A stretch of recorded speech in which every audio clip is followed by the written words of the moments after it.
Hello, Bigfoot enthusiast. Scott here from Squatch America. And Hannah, domestic goddess, chief cook, and doggy mama here in the paddy wagon. Today I've never gotten it out of my mouth so well and so fast. There we go. Woo! So, hello to the first comers here. We had Dee Dee in the first chat, and Renee. Nice to have lunch with you the other day. And Doc Ock. And he calls you Doc Ock. Yeah. So, well, and just so y'all know, we are sacrificing the only sun we have seen today for y'all. Yeah, it has been because now we need to go outside. I know it's the only time it's been sunny since we've been where we're at. So yeah, we are coming to you live from beautiful Mount Hood, just outside of Welch's, Oregon. It's Oregon. I grew up here. I know how to say it. Yeah.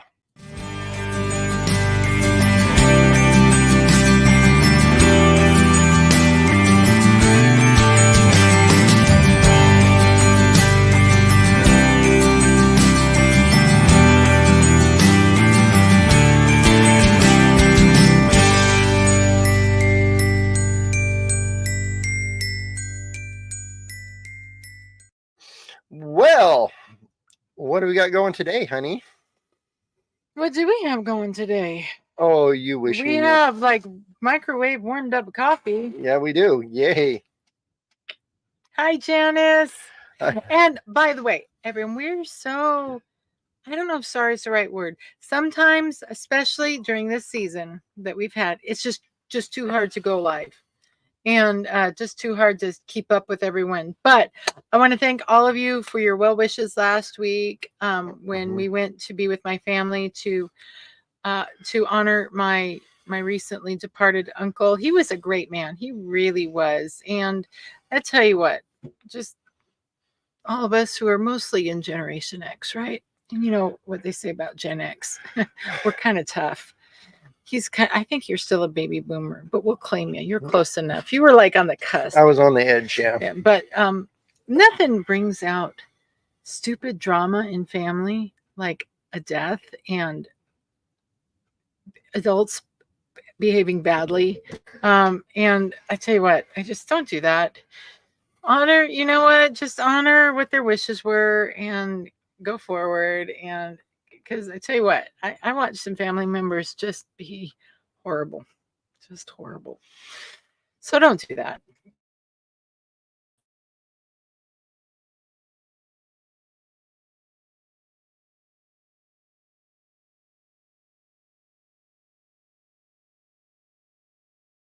Pause. There we go. We may have locked up for just a second. Yeah. Our internet's doing weird stuff up here on Mount Hood. Yeah. God bless Elon and Starlink. Anyway, had some family drama, and I don't know about y'all Gen Xers. We are done with the drama. It's like, just stop it, grow up. Okay. Anyway, moving on. Moving right along. But thank you for allowing us the freedom to take some time off, either for traveling or for family events, stuff like that. So anyway, there we go. I'm an edger.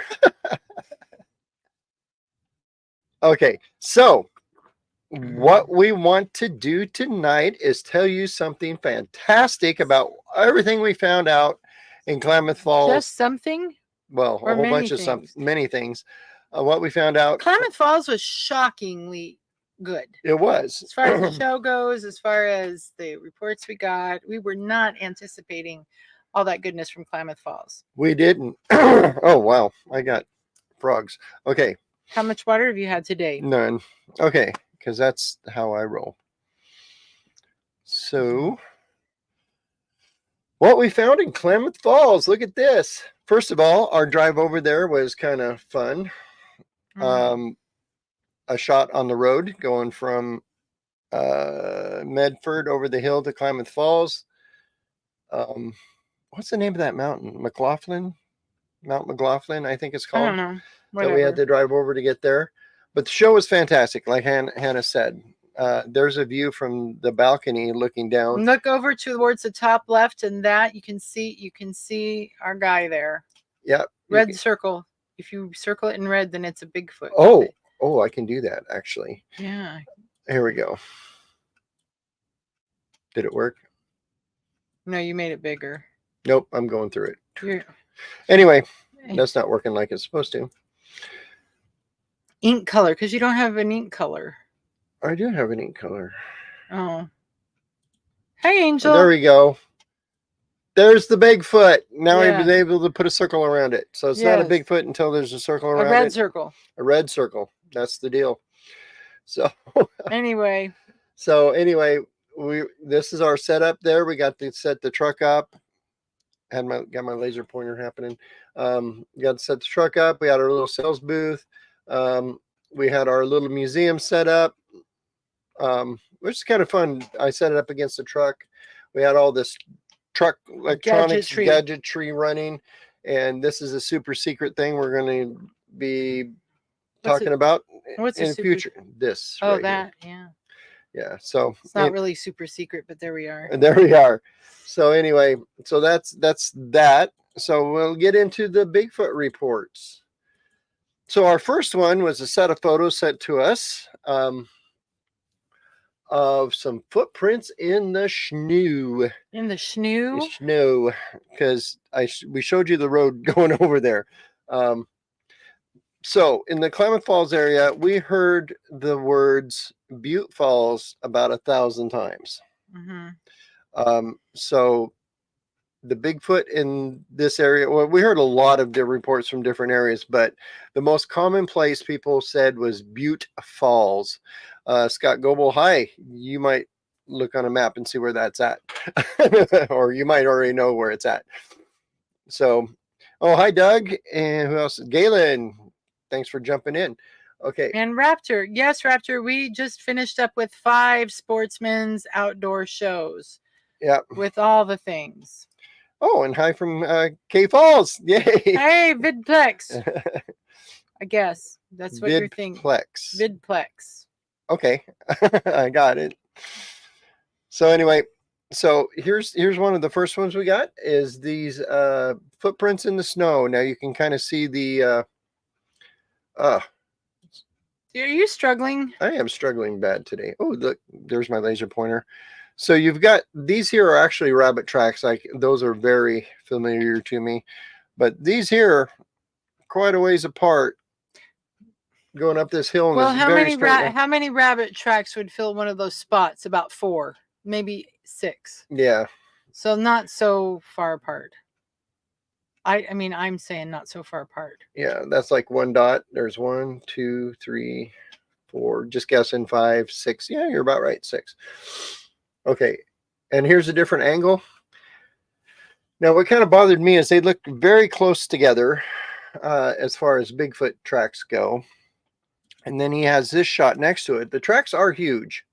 But what happens in the snow if something like these rabbit tracks you just saw hopped up the hill? Of course, there's the rabbit tracks right there. Little bunny foo-foo hop through the forest.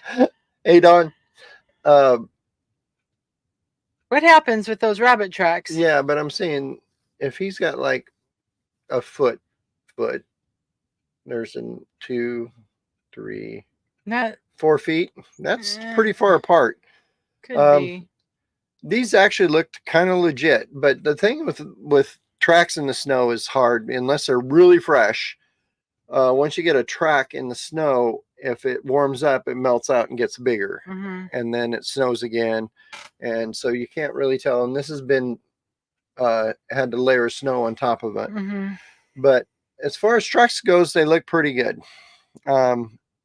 This is one of those ones that are interesting, but not conclusive in my time. There isn't really such a thing as a Bigfoot expert opinion. Right. So we're going to be railing through this stuff fairly quickly today because we got a lot of it actually to go. Yeah. So we still have some news to share. So there we are. News. Yeah. Dun, dun, dun. We'll have to wait though. Oh, okay. Everyone see my really cute owl earrings? So the next one the next photo that was showed to us and sent to us was this one here.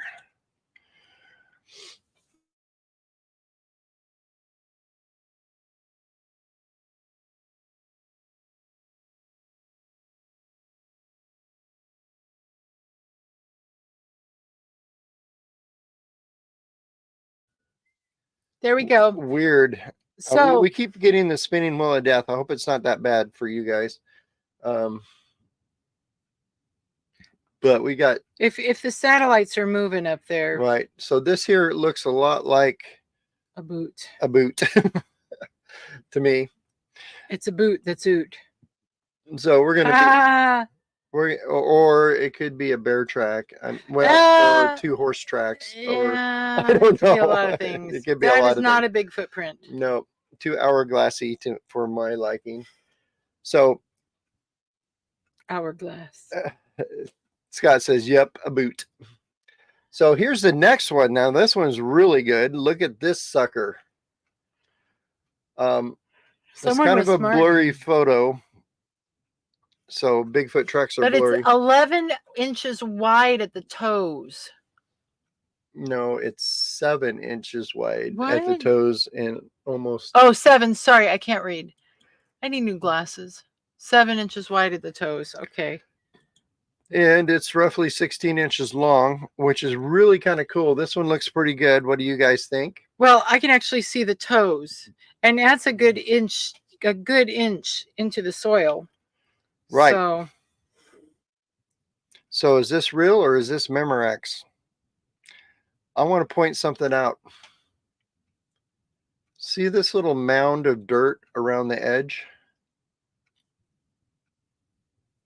here of the print? Like the main print's down here. And then you've got this mound of dirt around the edge here. So you have the main print there, and then the mound of dirt around the edge. It's actually, you can see a difference between this here and this here. It's actually a mound. It kind of mounds up around here. See that little mound right there? So this is higher than the dirt next to it. Because you have the main print there and the mound of dirt around the edge of it. Got it? Everybody got that? Do you have that? So this is what you get when you put your hands in the dirt and you push the dirt out. You get a mound around the edge. Okay, how many times can we say a mound around the edge? Okay, this could be a drinking game. Yeah. So when you push the dirt out, you create a little mound around the edge. If it's something sits on it, there's a point I'm trying to make about that. When you step on something, you push it down, it doesn't create a mound around the edge. What creates the mound around the edge is you putting your hands in the dirt and spreading it out, plowing the dirt up around the edge. In other words, this was not created by a footprint. It was made by hands. And you'll never believe who taught me that little expert tip.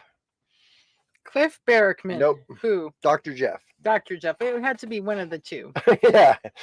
Well, they did a really good job because, who puts toes in, Yeah. And Scott said it looks like it was cleaned out and drawn in the dirt. It was cleaned out and drawn in the dirt. That's exactly what that was. So. Hope that wasn't yours, Vidplex. If it was, so sorry, man. Yeah. But we got to call them like we see them. So that was the end of the photo thing of our show. And it is 1:15 now. So we want to do a little, have to do a little thing. A little thing. What are we doing? Let's do our favorite thing. What's that? The one with the vortex. What? Oh. Or that one. That's okay. fine. So here you go. Hello, Bigfoot enthusiasts. Hannah here from Squatch America, and we want to welcome you to Cloudcroft, New Mexico, where mystery meets adventure. Introducing the Bigfoot Encounter Museum, the ultimate destination for all cryptozoology enthusiasts and adventure seekers. Step into a world shrouded in legend and intrigue, where the mysterious stories of Bigfoot come to life. Our museum is a treasure trove of artifacts, exhibits, and interactive displays that delve into the fascinating history and folklore surrounding this legendary creature. Get ready to embark on an immersive journey through time, exploring the captivating tales of eyewitness accounts, footprint casts, compelling documentaries, and so much more. You'll be amazed as you unravel the mysteries and evidence surrounding this elusive and enigmatic creature. Whether you're a skeptic or a true believer, the Bigfoot Encounter Museum in Cloudcroft, New Mexico promises an unforgettable adventure for all ages. Come and create lasting memories as you immerse yourself in the world of Bigfoot lore. Plan your visit today and uncover the secrets of Bigfoot at the Cloudcroft Bigfoot Encounter Museum. Your journey into the unknown awaits. Cloudcroft Bigfoot Encounter Museum. Discover the legend, experience the mystery. Okay, we've got some good comments here. Dale asks, that's not Dale. This is Dale. Dale asks, if it was mud, would a footprint leave a mound? Around the edge. Around the edge, yes, it would a little bit, but not to that extent. You have to look at how much it get pushed out, because the mud will push down and it might squirt out the side a little bit, but it won't. With that sound. Yeah, with that sound. But it won't make that big of a mound because you had to push the dirt out to remove it, kind of deal. And that was pretty deep, and it looked pretty dusty to me in that picture. We can go back to the picture.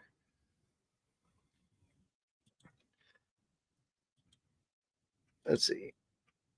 It looks pretty dusty and dirty here. I meant, if that was done in the mud, it would be kind of crusty.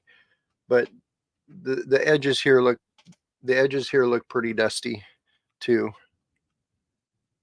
And it's missing a bunch of stuff too. Like, it's missing like what we call the mid-tarsal break. The toes are in the wrong direction. It looks very swiped right here. Yeah, I'm gonna have to call that one a fake.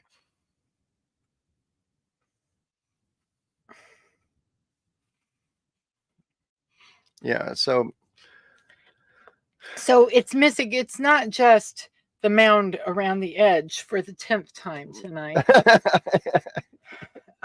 It's the fact that it's missing a lot of the other characteristics of a big footprint. Right. All right.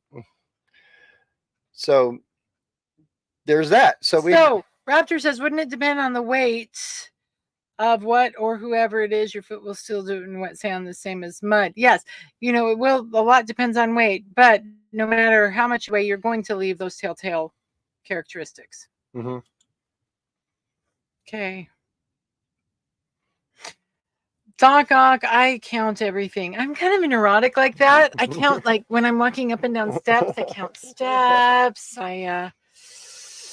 No, actually, I was as I was doing that, I was thinking of someone that we often hear on political news footage who tends to repeat the self, saying nothing. And I'll just let you guess. Oh, you're guess funny. Who I was cackling about. All right. Hint. All right. So we want to go to the next story. We want to do the next story. Now I have we got 6 audio recordings of people who I recorded while we were there. And one of them actually followed up and did a lot of emails with me, which I forgot to do that. We'll get that later. But so why don't we do this first one? So here is an audio recording of one of the interviews when people come up and told me a story. 25 years ago. Okay. And I remember, I wish we had better flashlights, but it was just like we were walking on the trail and you could just, it was dead of night and me and my friends and you could just hear something above us. But you shine your light, you just, it's like, I had these flashlights now. Okay, there's something following us up on the ridge line because we're down at the bottom going, all right, it wasn't like just a regular person. It felt bigger going through the brush and everything. So what do you think of that? Somebody was being paced. Raise your hand if you've been paced in the woods. I have been paced in the woods a couple times.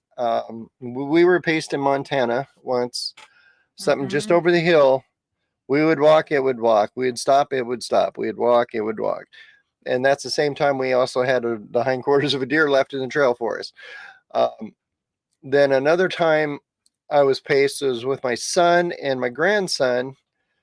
When he was real little, we like 4. Yeah, we had him out in the woods, and that's when he said the woods sucked on the way home. He goes, "The woods suck." The woods suck, Grandpa.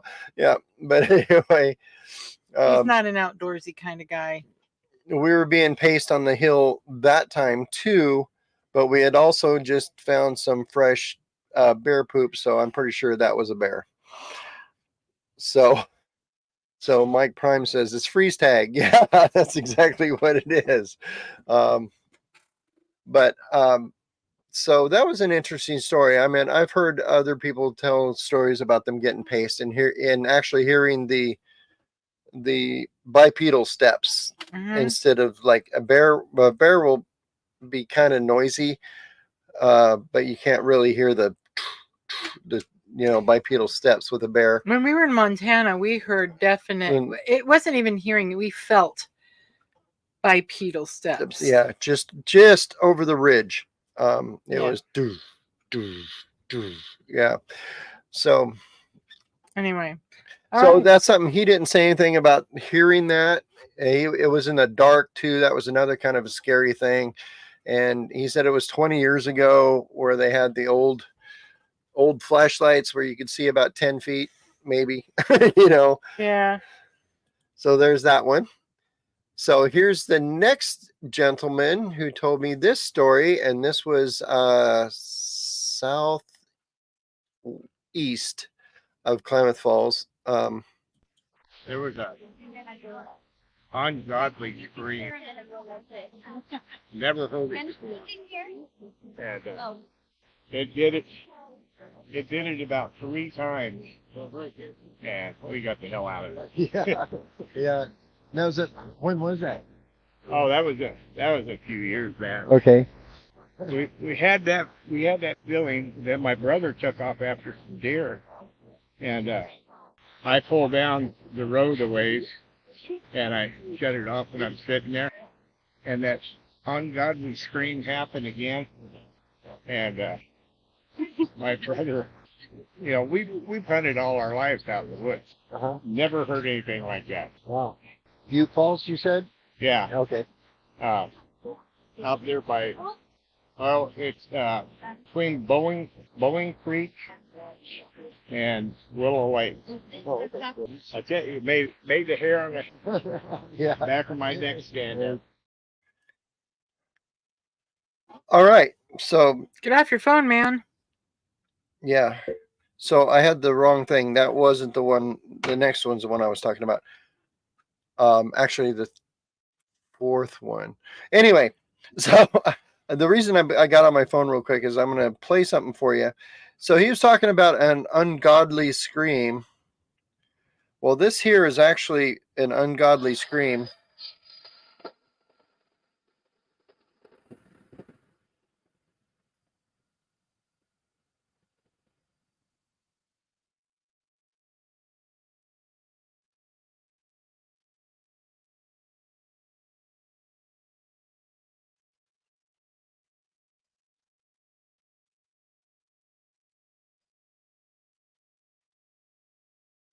All right, that one's kind of a famous one that you can find online. It's called the Klamath call or Klamath wave. Anyway, it's from Klamath County. It's from the Klamath County, which is that's where this is from. So this guy may have heard the same thing. What was his reaction when you played that for him? It was, yeah, he said, well, that was it. That's what I heard. It wasn't exactly the same one, but that's what he heard. Yeah. So there's that. Anything happening in the chat? I don't know. I got to go I back. see a few things. They said they didn't hear it. The sound went off. That's because it's going to muffle it in the... Yeah. No, I'm sorry. Okay, so I thought you had the Klamath howl on here. I don't. You need to transfer all of those on here to there. I know. I do. All right, tell you what, promise for next week. We'll play the Klamath scream for you next week. Okay. He'll get his shiz together. There are screaming children outside. Yeah, Do those count? Yeah, I know. Can you hear us right now? I'm pretty sure you can. Okay. So anyway, the next one. So forgive us for no Klamath. Well, whatever. Something like that. No, that wasn't even close. So this That next was one. my ungodly scream. So this next one is a really, really, really old story that I got. It's not from Klamath. It's actually very surprising. Now, this gentleman said he was a young man and he was growing up in California, and his next door neighbor was a very famous Bigfooter. I'm not going to tell you who it is yet, but his next door neighbor would come over and tell him and his dad Bigfoot stories all the time. So he shared one of those Bigfoot stories that his neighbor told him. And do they get to guess who the famous Bigfooter is? Guess who the famous Bigfooter is. Okay, here we go. Any sightings or any information, I mean, he says, call me anytime. Yeah. So you had a guy that had some dogs, he wanted to put a dog on him. He got a call, and there was somebody told him they just saw one cross the road in front of him. He says, it happens 56 times. So he called the guy and he got his dogs ready. They went up there. Got out there, turned 2 dogs loose. He had 3 dogs, kept them on the police. Took off up there following it. And he said, they have a terrible smell. He said, you're really rotten. Anyway, you could smell that as they're going up through there. And the dogs took off and on trail. And all of a sudden, not far ahead of him, he said there was a dog started yelping and hollering and crying, and next thing you know, one carried by him, and another one didn't come. And then they said, one thing he said, he's always thought that when people said they got scared, the hair stand up on the back of the neck. He said, I thought that was a bunch of hooey. He said, it's not. He said he was scared. Oh, wow. They turned around and they headed back as fast as they could, waited for a dog didn't show up. Next day they went up there, went back in there, and they found the dog. It's being ripped apart. Ripped apart. Wow. But he had story after story. Oh, yeah. I bet he did. All right. I didn't like that story. He did have story after story. So I did not like that story. I'm glad I didn't hear it. I would have cried. So we have heard stories like this before.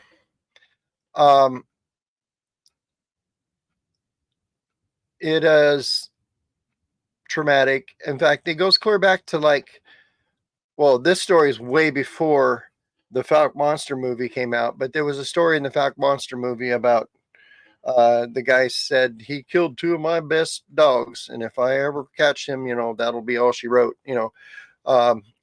Line, I can't believe I can quote every line from that freaking movie, but, I'm surprised you didn't use those to court me with. Yeah, but anyway, that's another story for another day. But it's very sad. But they said the dogs, he sent his dogs after it, and he heard yipping, and one dog came back and the other one didn't, and they had to go the next day, and he found his dog all tore up. Kind of sad. But the guy said this guy told him a whole bunch of stories, and that was one of the stories he remembered and shared with me from this gentleman from the past. We met this gentleman's son last summer at a random RV park in Cave Junction. Yep, we did. And his son has a lot of stuff. Anyway, and who was this famous? Does anyone not want to hazard a guess? Of who this famous guy from back in the day. It was not Freeman. It was not Freeman.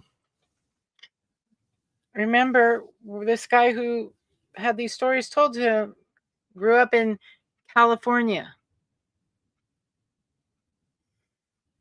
And I would say out of the OG Bigfooters, he is the OG. The original OG. Bigfooter. Any guesses? Any guesses? Dun, dun, dun, dun, dun, dun, dun. Nope, not Termis. Not Titmus. Ray shooting him out there. Okay, so this guy was Jerry Crew. Without whom we would not have Bigfoot. Yes, without whom we would not have the word Bigfoot if it wasn't for Jerry Crew. And if you don't know the story, Jerry Crew did not coin the word Bigfoot. It was the news reporter who caught the story, and he said, "That's a very big foot." Mm-hmm. Ta-da! Ta-da! Jerry Crew. Yep, Jerry Crew. So nobody wins the prize. Sorry. Sorry. Yeah. He was a Bigfooter before Patterson and Gimlin were a twinkle in Bigfoot's eye. Yeah. He was in the 50s. Yeah. So, yeah. All right. What's our next? Oh, guess what? We need to play another something. We need to play another something. So here's another station break.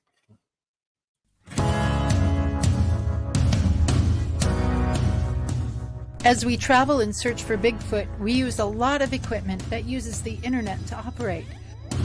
Also, in our town hall meetings and live streams, we need a reliable connection. We use Nomad Internet. There's a link and discount code below, so join us and have internet access on the go. And before we go any further, I want to throw up where we're going to be next. Probably in the next 2. And we got another special announcement we want to talk about later too. But our next outing, where you're going to find us next is, not here, is here. Yeah, we will be at the Fallen Outdoors 2024 Oregon Banquet on April 13th. That is in about, that is 2 weeks from Friday. Yeah. Friday. We are not the guest speakers. We aren't doing anything special there, but that's where you can find us. We will wear our fancy dancy Fallen Outdoors with the Squatch America logo shirt on them. Because we are the one and only Bigfoot division. Yeah, we are the Bigfoot division of the Fallen Outdoors. And so we are lending our support to them, of course, as always. So I think they are sold out of tickets, actually. Oh, okay. So Anyway, I was going to say, if you were in the horrible Portland area, which we were the other day, had to go to Costco. Dear Lord, is like taking your life into your hands. It is. That's not going to happen ever again. Oh, Costco.com it is. All right, but then after that, if you're going to come join us, I think Don said he was going to be there. We are going to be at the 2024 Forks Sasquatch Days in Forks, Washington. He does that on purpose. I do just that to on piss purpose. me off. Okay. Just saying. So hi Donna, you're late. But so if you want to go and catch us up there, beautiful area of the Are we going up there a little early to enjoy?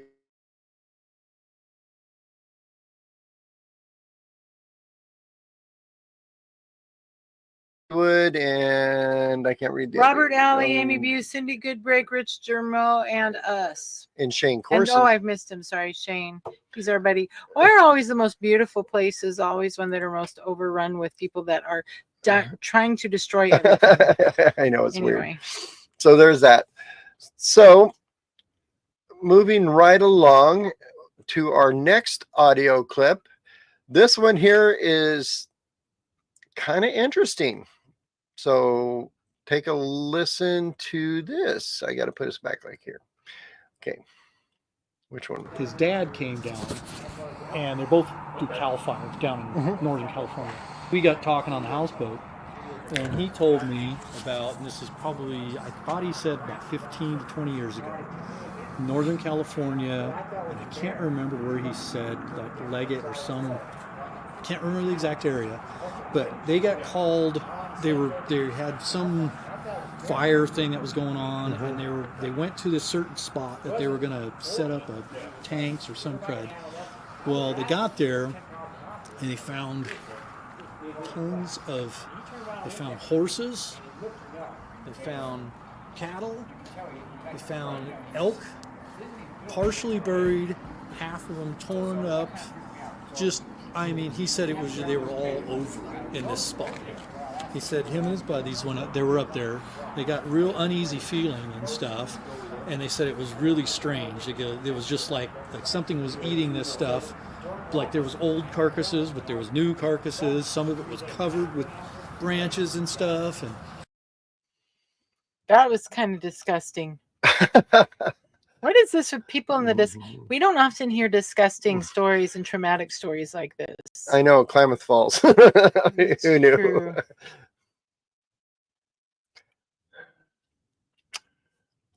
All right. So what do you think of that, folks? Is that Bigfoot's meat locker? I've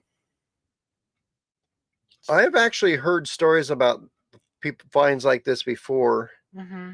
In fact, Danny, who used to be in the chat, and I don't think he's here today, found something like that down in California in the Southern Sierras, similar, a bunch of carcasses piled on top of each other, horses, deer, elk, everything. And no, we did not have any pictures. And yes, I do ask everybody, do you have pictures? Do you have proof? Blah, blah, blah.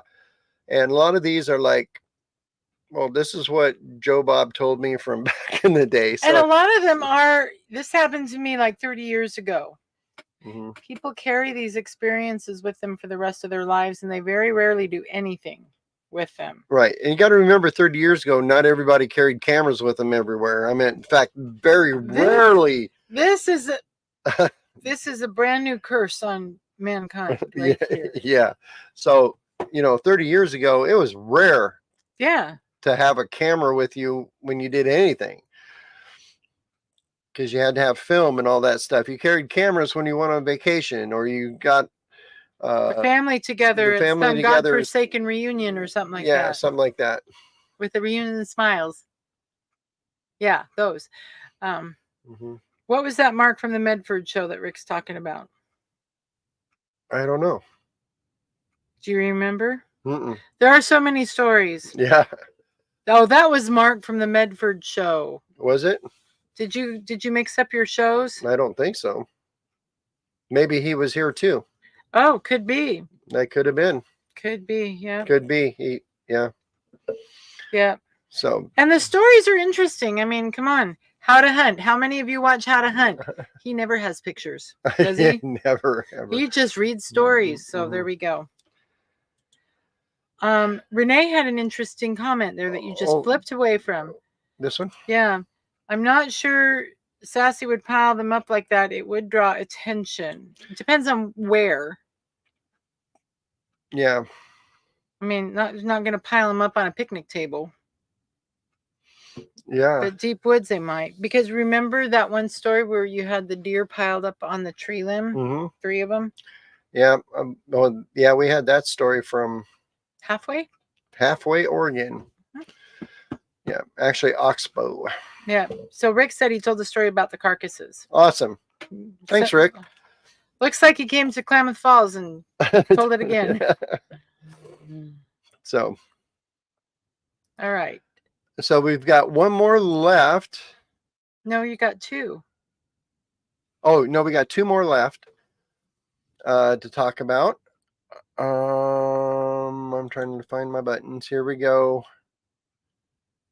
This one here is interesting if you're in Renee. Renee. So I know there's been like a lot of connections with like lights, mysterious yeah? lights, and so I was actually out ATV riding at night with my neighbor, and down at the end of Round Lake Road, we stopped and we were just kind of hanging out, just relaxing, and we saw 3 lights just right up above us, no sound at all, just hovering in a serpentine pattern, with no drone sounds, nothing like that. And for some reason, I didn't even think to pull out my phone. I didn't think to take a picture. It was just sit here, just watch, and I didn't think until they disappeared, and they kind of just slowly disappeared. No noise, and they were super bright, and I didn't even think to pull out my phone to take a picture until they had left. After it disappeared, it was like, oh, I should have taken a picture of that. The thought didn't even cross my mind. We were just looking, and I was, and while we were looking, I kept hearing noise off to my left in the brush. So I kept shining my flashlight out in the brush there, but I didn't see anything. So just kind of weird. Yeah. But I've heard strange noises out there at the end of Round Lake Road too. Now, where was that at? At the end of Round Lake Road. Round Lake Road. Okay. Yeah. So if you go, halfway between here and Keno, that golf course out there. There's forest roads all out behind there. So there's it's an interesting area. It's very rural out there. Very rural. All right. We got strange lights. Now, y'all know that we had a strange light experience ourselves. I'm not going to chalk it up to Bigfoot. I don't know what to chalk it up to. You've seen strange lights. We've seen, in fact, if you go back in our videos, there's a video about strange lights. But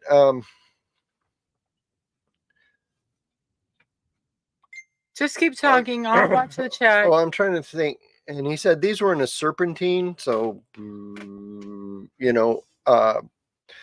which is interesting too. UAPs. I don't know. But to be honest with you, you guys know me. I'm not very wooey into the wooey stuff. Just wait till September. Anyway, we're going to but having experienced a strange light thing myself and not having an explanation for it, because I literally totally investigated it. I had my phone on a tripod and went into the woods where that was, and there was like no possible way anybody could have been there. It's just weird. But and then there's native stories about lights in the woods too, that go back hundreds of years, so thousands maybe. Yeah, so I'm not wait until July. I don't know what he's saying. Anyway, so strange light stories are always really interesting, orbs and stuff. So I lean towards ghost Bigfoot just for fun. Okay. Yay. All right. So Doc Ock says, I think some of these big boys have gnarly bachelor lifestyles, hunting and killing and living in the nastiest ways, survival however possible, and others have incredible, loving, chill families and homesteads. What, people? Okay. No, I totally agree with that statement exactly. Absolutely. That there are young men, young males, young male Bigfoot. So that wreak havoc. Yeah. Donna asks, how do you think the eclipse week and its energy is going to affect Bigfoot? Wondering if more occurrences will happen. I honestly think that the eclipse I don't think it's going to have any more effect on Bigfoot than it does on us or any other animals. Yeah. And eclipse week is, an eclipse is a few seconds, really. A few minutes, but yeah. The last time we actually, in our hometown, gosh, how many years ago was that? That was 2017. 2017. We were in the path of totality. Yeah, apparently, we're going to be in the path of totality again. But anyway, I got my glasses. Y'all got your eclipse glasses? So we were in that path. The only thing that was really interesting is I kept a thermometer with me, and was interesting for the few moments that the sun completely was covered by the moon, the temperature dropped 10 degrees. Yeah, it was instantaneously. It was very interesting that, that happens. Yeah. So that's something to think about. I actually think, Donna, I think from a heavenly body's energy perspective, I think full moon has way more impact on our bodies than an eclipse does. I think last night was a full moon. I had a horrible time trying to stay asleep. It's weird. Anyway, so I'm not going to chalk too much up to the eclipse. I just find it interesting how, remember when we were all kids and they'd say, like, I remember going out in the 5th grade to see the eclipse, and we had our little pinhole, homemade, the cardboard and the tin foil and the pinhole, right? Remember that? Yeah. Like that was going to save us. And they say, now this isn't this is not going to be another eclipse like this for 172 years. And how many have we gone through? I don't know. It's like, it's becoming 8 or 9. It's becoming almost an annual event. Oh, who's getting the path of totality this year? Yeah. Okay. So. Yeah, I think the 70s math was off. Okay. Yeah, they were. Yeah. Okay. So, what are we waiting until the end of July, Scott? I have no idea. Oh, yes. You're going back out. Yeah, we're going. Okay, Greg O'Neill says that he is moving to Ashland and will buy ranches in the area to turn them into food forests. I would love to see that because I'm totally into permaculture farming. I would love to learn how to do that. I have no doubt there are Squatch on those ranches. Are you open to investigate them? Absolutely. That's a hard Greg yes. O'Neill, email me at squatchamerica@gmail.com and we'll start a conversation. Yep. Yep. Renee says she's seen a UFO in the day. So have we. In fact, it's on one of our videos. Yep. All right. There we go. So we've got one more. And this is an interesting story. Here we go. Like 86 or 87. And this buddy of mine and myself, he had a Toyota Land Cruiser. And we were just young guys, 17, 18 years old. And we took out four-wheeling with our girlfriends up in the woods. It was getting kind of dark outside, and we're out four-wheeling around. And this is just outside Merlin, a place called Porch Creek. And let me see, we four-wheeled up this road, and it was normal. You could hear the birds and the trees and the wind and all this stuff. As soon as we popped out on this one road, it was just dead silent up there. There was no wind, nothing. And then we crossed this water bar and got out here a little ways, probably a quarter mile or something like that. Way down, and we're on a pretty steep, well, it's just a road, but there's a hill going up and then a hill going down. At the bottom was a tunnel, and it's called Tunnel 9. And so we're like, trying to scare the girls or whatever we were doing. And so we would we'd whistle really loud down the canyon. We'd hear the echo, right? So we'd whistle and you'd hear the echo. And then like a couple of minutes later, long after the echo was gone, something would whistle back. I was like, well, that's kind of weird. So then we do it again and whistle, and then over here, you'd hear it over here. And then this went on for half an hour, and then we'd hear it above us, up on top. And the moon was out, so up on top of this ridge, you could see the ridge and the trees and the sky behind it, with the kind of moonlit a little bit behind it. And we look up there, and it's like way up there, you can kind of see, it looked like something standing there. And Dan was like, well, I don't know, I don't know what it is, but we're sitting there talking, and then we looked again, and it was gone. At that point, there was no hams or bush or anything involved on that four-wheeling trip, so we were all perfectly fine. But cool. that was a true story. Awesome. Yeah. So that's pretty interesting. There, whistles. Don, who's in the chat here, he and I together heard a whistle. I also we heard a whistle once before, once another time, but we've played the whistle sounds for who's your professor in Anderson? My name Chris Hansen. Chris Hansen. And he said that those were whistles.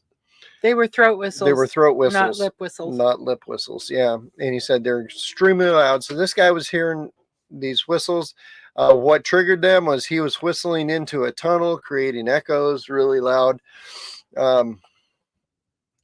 So then he was surrounded by whistles. That was very, very, very interesting, to say the least. And plus, they had a Toyota Land Cruiser. I had a friend that had one of those in high school. I love those old. I want one. Buy me an old Land Cruiser. I bought you enough for 1 year. Okay. You said you would never ask me to buy you anything again. I know. I say that every time I want something. And you keep falling for it. I love you, dear. Anyway.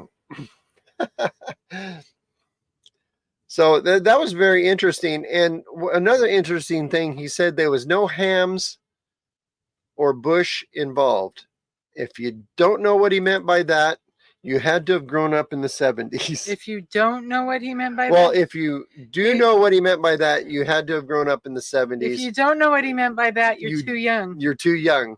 So what he meant by hams. This is my all-time favorite TV commercial right here. Yeah, so if you don't know what hams is, and if you grew up in the 70s, this will... From the land of sky blue waters, from the land of pine's lofty blossoms, from the beer refreshing.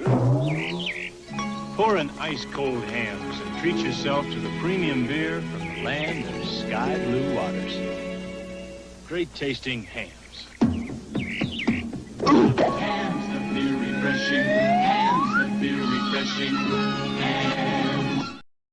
Yeah, we're gonna get dinged for like being Probably. culturally misappropriating, and I think that is one of the things that caused people who just couldn't deal with it to have alcohol advertising on TV eliminated because it made kids want to go out and drink the beer. But it's from the land of sky blue waters, and that's where we're at right now. I think Hams was a local, It was Pacific Northwest. Pacific Northwest.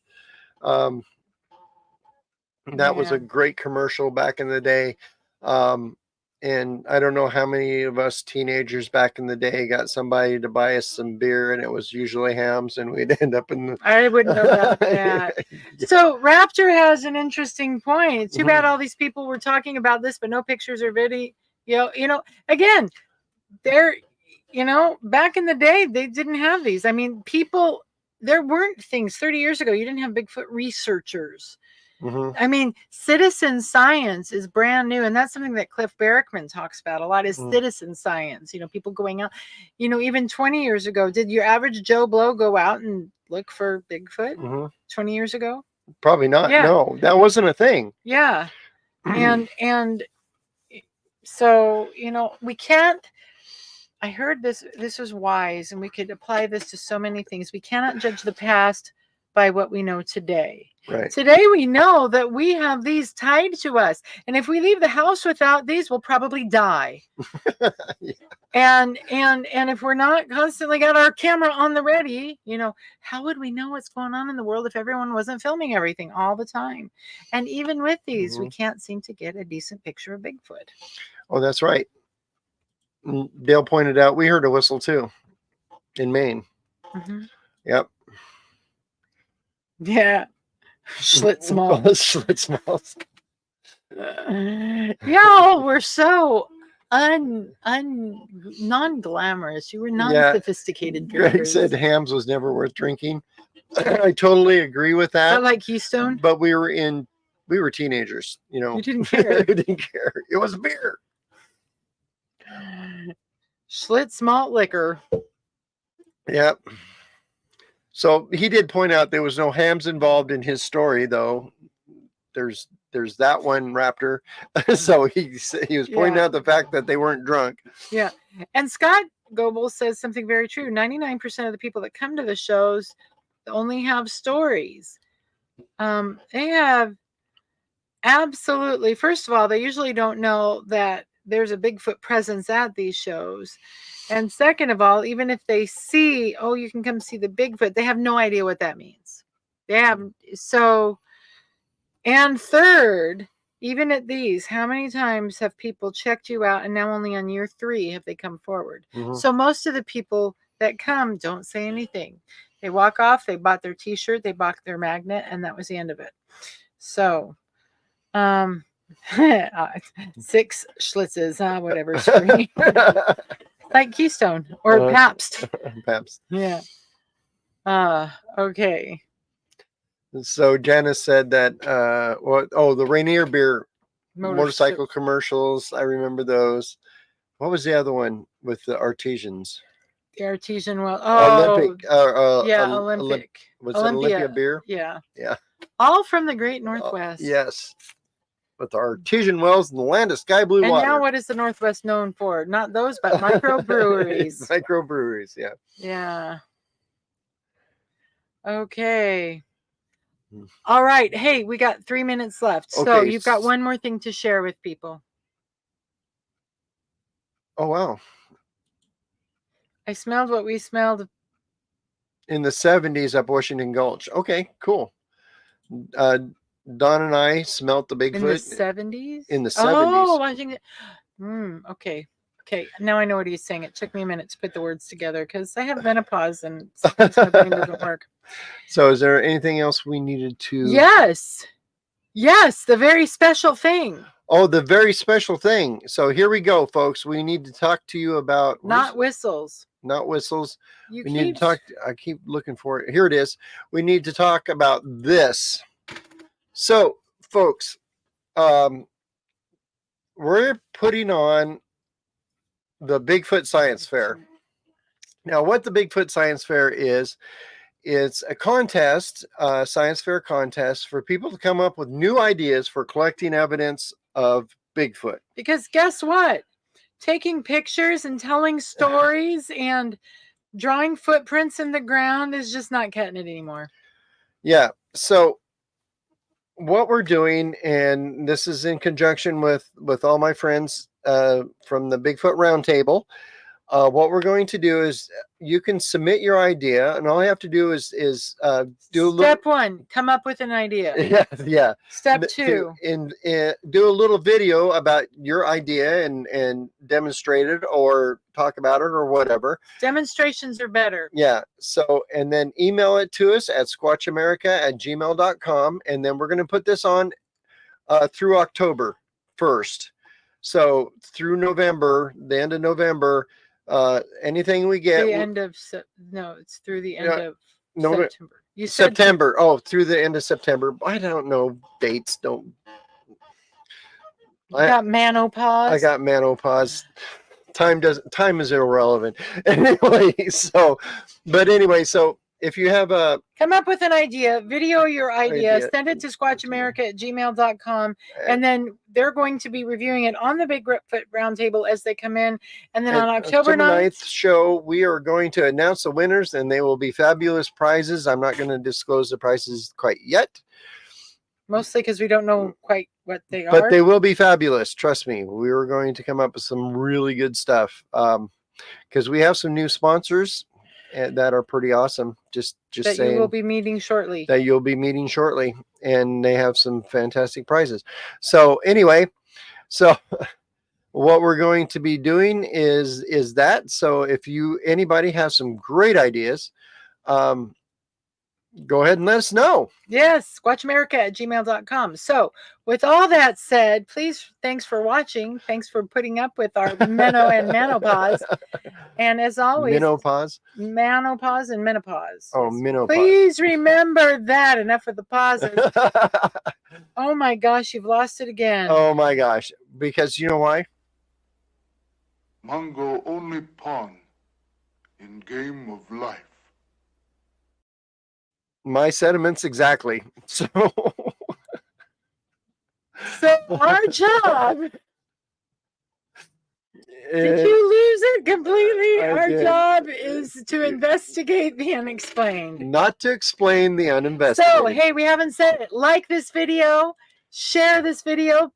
If you have not subscribed, subscribe to 50% of our 50% of our viewers are not subscribed. So half of you there are not subscribed. So punch subscribe, and and we will see you next week. So you keep watching, and we'll keep squatching. Now go out and find Bigfoot. I'm saying it slowly because I'm trying to find the button. That damn Sasquatch.